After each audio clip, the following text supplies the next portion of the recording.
by causing a redox reaction between the titrant and the analyte. Titration is a common laboratory method of quantitative chemical analysis to determine the concentration of an identified analyte. A reagent termed the titrant or titrator is prepared as a standard solution of known concentration and volume. Okay, thank you. So this type of titration where the mystery is solved by using redox reaction. So redox stands for reduction oxidation. So meaning we're dealing with a chemical reactions where electrons are transferred between substances. And then titration, meron siyang tool na ginagamit. It is a quantitative chemical analysis. Quantitative means we're measuring amounts or the amounts of mystery of the substance. Next is titrat. Okay, titrat, the solution of a known concentration which is added to another solution whose concentration has to be determined. And titrat or analyte, the solution whose concentration has to be determined. So, ang galing titrat mo na siya wala ito solution na para wala ito ma-solve ito nga problem. Ang analyte is mo na siya ang problem na ato bitong i-figure out kung saan na siya mo na siya ang analyte. And so for example bitaw ka na baking a cake. So for example baking a cake, ang analyte dito is kanang flour ngayon gigamit ko mga kabalo pila na siya ka mga kabalo ganito pila na siya ka gram pa na so para natin ang egg. So ang titrat which is kato siyang eggs kay di ba ang eggs kabalo mo pila yung ibutang which is ang flour. So di mo kabalo pila ako di ba isugod pa ninyo mo na siya ang analyte kaya yung pa siya i-solve kung pila ang yung ibutang dito. So mo na siya examples. Next is oxidation. Oxidation is losing electrons. Losing electron is oxidation. An increase in the oxidation state of an atom, an ion, or a certain atom in a molecule. So now example dali. So oxidation. So as you can see, kanya reductant nag-point siya through random positive electron. So ang kaning reductant, mo siya ang nag-loses electron. So ang kaning product, mo siya ang product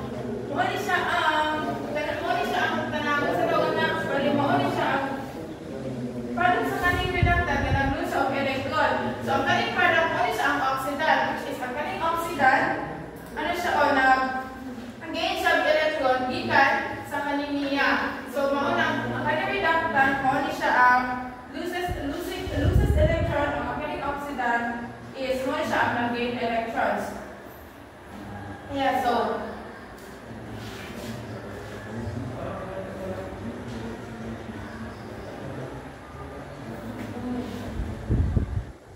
okay, can you read Norm?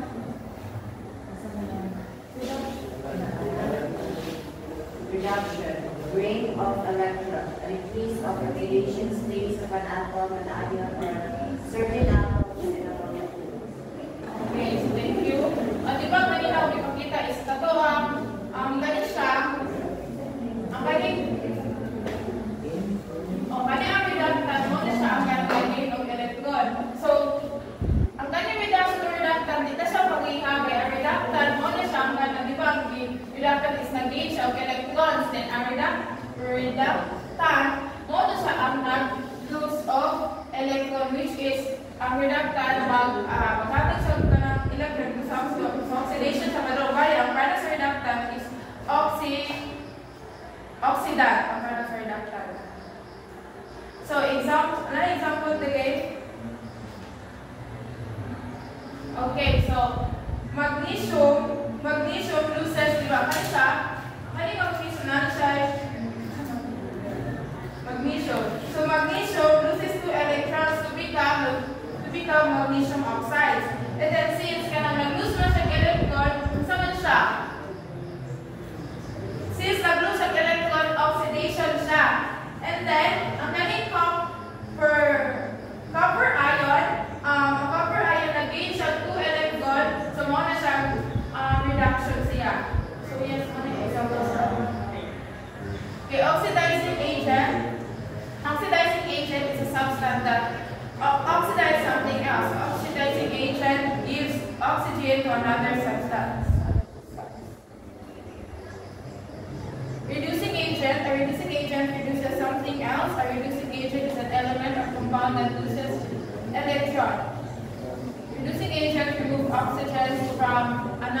substance. Okay, so ang kaning oxidizing, in summary, ang kaning oxidizing agent, mo siya ang kanang receiver sa electron, which is kaning reducing agent, mo siya ang kanang giver bitaw sa electron. Sama sa kita na example kanina, di ba, ang reducing agent mo siya naghatag o electron dito na oxidant. Okay, let's proceed to kanang redox titration curve.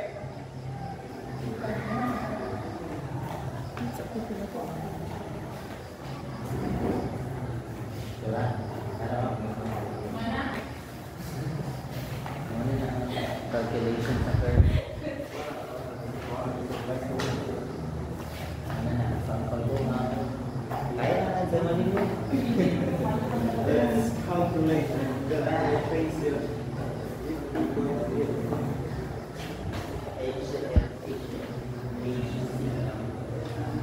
Okay, let's calculate the titration of 50.0 ml to 0.100 mass.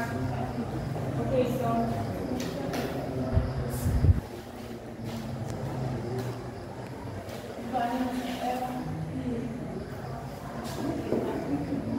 Two plus.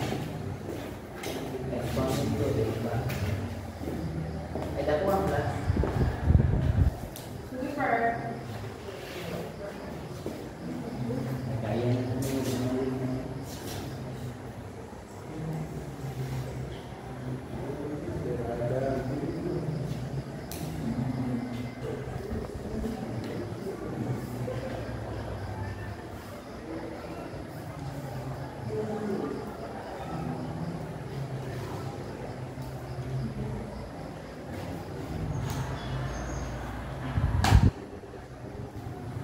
Okay, so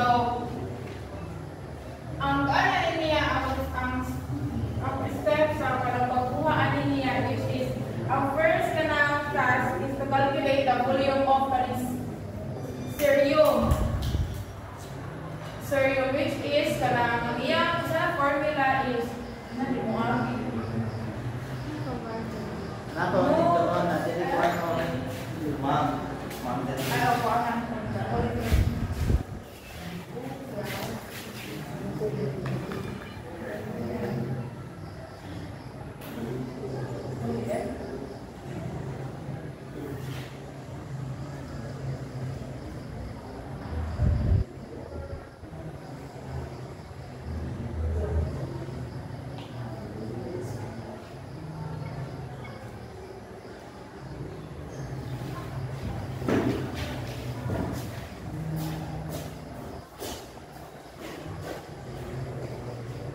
Okay, so ano siya ang kanang formula. So first, ito mag-solve ka sa cerium. So, ang volume sa cerium, ang natin ang given is ang volume is 50 ml and then ang massa kaning 0, ang sa iron is 0.100 and same sila sa cerium.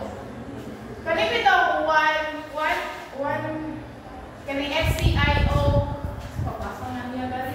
Basta, ana siya. Naka-given na na siya na ang form of pressure reduction niya is 0. Ano siya sa kato? Given na siya dito. 767 volume. Muna siya sa... Ay, wala.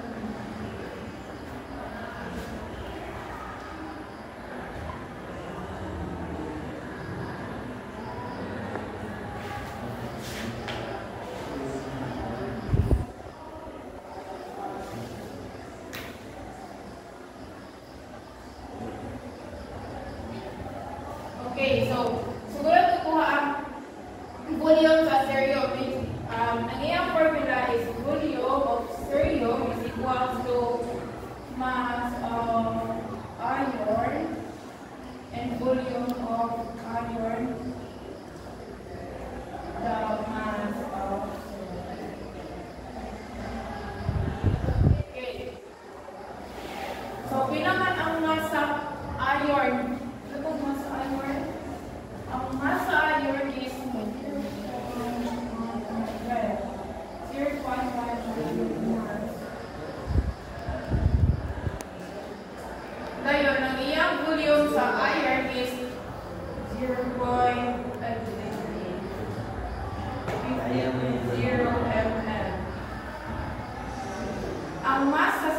mass sa serum is 0.100. Okay, so calculate. Ilan siya naman? Kuhaan mo lang. 0.10. Okay, so i-calculate niyo sa daan ali 8 times before ano niya. So ang niya, ang result is 50.0 ml. Mo ni siya ang total volume nila. So mo ni siya ang total volume 50.0 ml. And then kung ano itong kuha sa volume, di ba? Nato sa video galing nang ipakita nilang Joffer na Rhea, ako. si Rhea matingan ito kay narito, di ba? O mag-add sa concentration na add. So, for example, mag-add ka sa iron o ka ng 10 ml. So, ang add sa iron is 10 ml. 10.0 ml of iron. So, okay. So, kung na to sunod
ba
Okay, so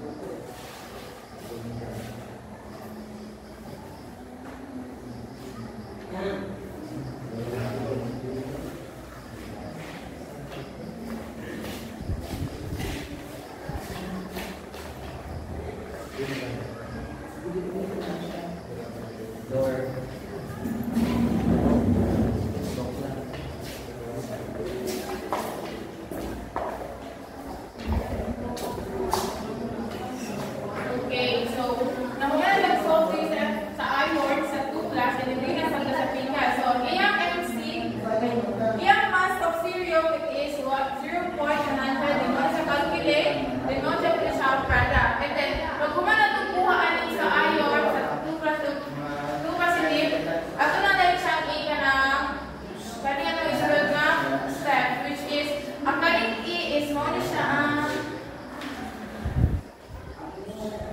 measurement of potential electrochemical cells. So, mauni siya. So, kani siya is given na siya ang volume na siya dito. And then, kani siya given na siya. So, ato man siya i-identify, if we're not going to makuha. So, ang muna siya ang product 2 is a 6.67 times 10 raised to the power of negative 2. And then, divided into 1.67 times 10 raised to negative 2. So, muna siya ang product niya, which is there. Positive 0.731 volume. So, muna siya ang sa iron. And then next, proceed na sa class sa cereal.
Okay, so next is the cereal. Atong unang kuhaan is ang iyang mass. Sacred na sa procedure sa iron. So ang mass sa iron is 0.100 times iyang volume sa iron is 50.0 ml, and then here is volume sa iron 0.50 ml and 60. Ang kaning 60.0 ml mo ni siya ang example sa mo ni siya itong i-add sa atong kailan, which is 60.0 ml. So, ito na siya i-calculate. So, mo ni siya ang product 4.55 times 10 raised to the power of negative 2 mass.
sa serium, which is kanina, mass level niya 0.100, and ang iyang volume is 60.0, and again, 60, ganun siya kung i-add sa titram, which is 60.0 ml, and then minus the mass of iron, which is 0.100,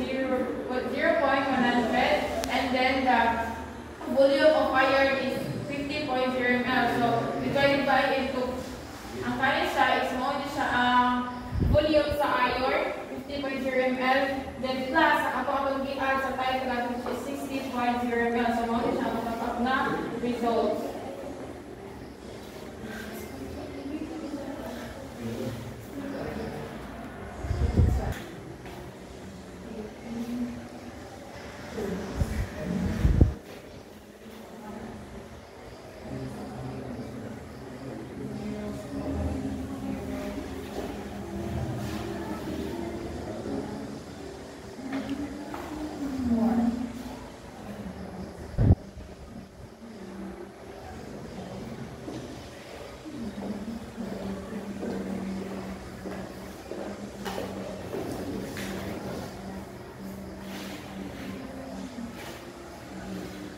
Okay, so, di ba nakuha na nato ang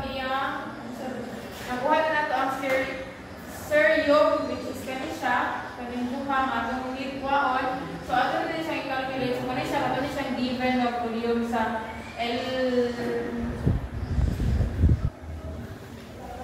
given volume sa measurement of potential chemical cells. So, mao siya given na siya negative cloud na kaning 0.05916 mo given na sa siya, and then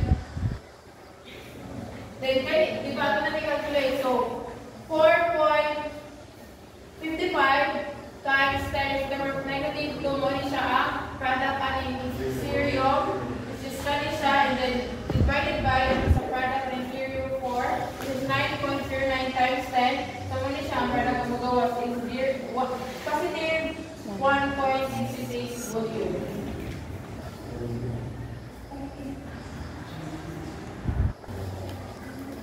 Okay, next. Muna siya ang data sa itong dibuha sa katong data for the equation of 50.0 ml of 0.100 iron with 0.100 serium. So, muna siya ang pagkuha niya is ninganin siya.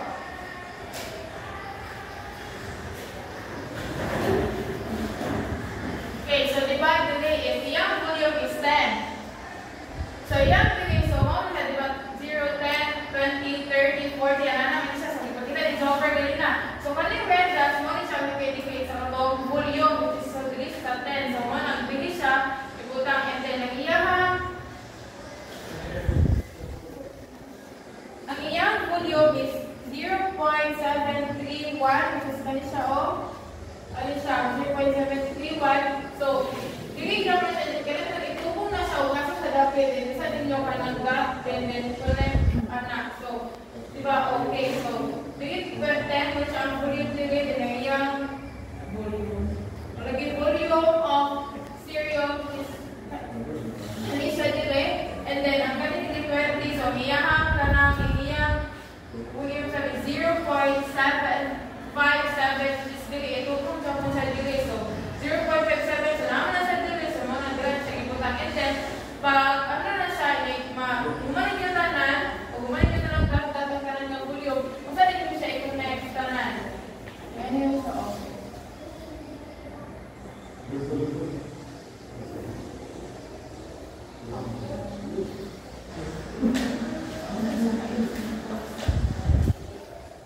So, ang example na niya is sketching redox titration curve. So, first, di ba, of course, hindi mo mag-dog box. And then, ato na siyang tungaon nga, kanatong same size din siya. And then, okay, so example, atong kinakapon ninyo ganyan lang, 0.0